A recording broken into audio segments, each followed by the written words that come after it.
his cheeks. My poor father, he was too mild and soft for his role in life.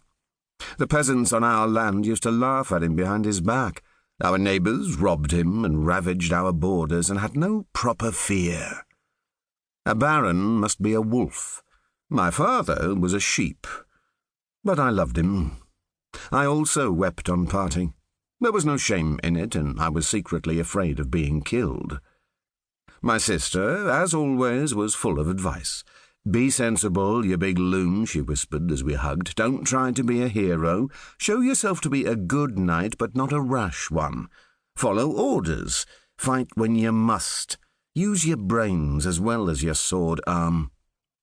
She rapped her knuckles on my scalp. "You do have a brain, I think, somewhere inside that thick bone casket. Come back safe and sound, and perhaps one day you'll win a game of chess." I grinned. Small chance of that. Elvira was a master at chess, a game I had little patience for and less skill. In time, my game improved, and I fancy I could beat her now. If only she were here to test it. Poor woman. As I rode away with my little company, I halted on a crest and turned back to take one last look at my father's castle. The home of my youth, the only world I had ever known. Fresh tears stung my eyes. The castle of the Falcon was a small enough place, an old Moorish stronghold, sat atop a large rock in a vast landscape of sloping meadows and scrubby green woodland. A range of dark hills dominated the far horizon.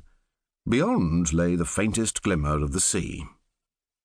At the western end of the outcrop stood the entrance tower, a square lump of mellowed red sandstone.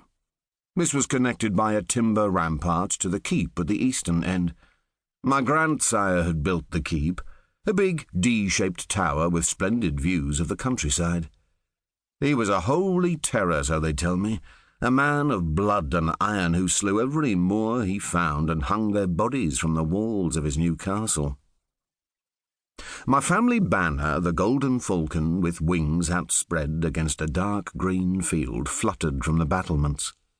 There was a stiff breeze, and the wings of the bird seemed to snap and ripple in the wind. I could see the white faces of my father and sister on the rampart, their arms raised to wave me farewell. I raised my lance in salute. The tears flowed openly down my cheeks. A great sadness was upon me. It was heavy, like a weight pressing down on my neck. "Courage, master," said a voice I knew all too well.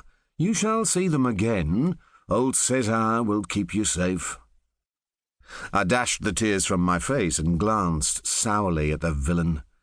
"That may depend," I retorted, "if old César can stay sober for longer than one day at a time.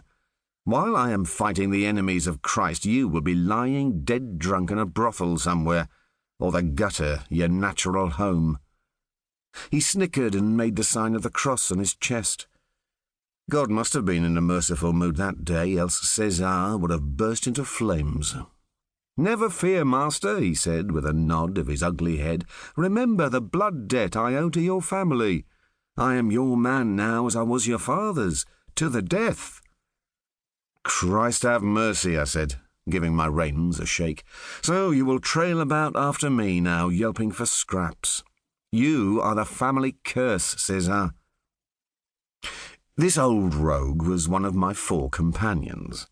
César served as cook, serventes and squire rolled into one, a greasy peasant with a foul tongue and shrewd, rat-like little eyes. He never looked at you direct, would César, always over your shoulder or at the ground. I believe he was terrified of anyone seeing into his cankered soul. As if anyone would wish to. Such men are welcome to their secrets. I was glad of his company, even if I pretended otherwise. César was devoted to my family and always did his best to help me. He was born into beggary in Valencia, the son of a prostitute, and would have died in the gutter if my father hadn't spotted him naked and shivering in the streets.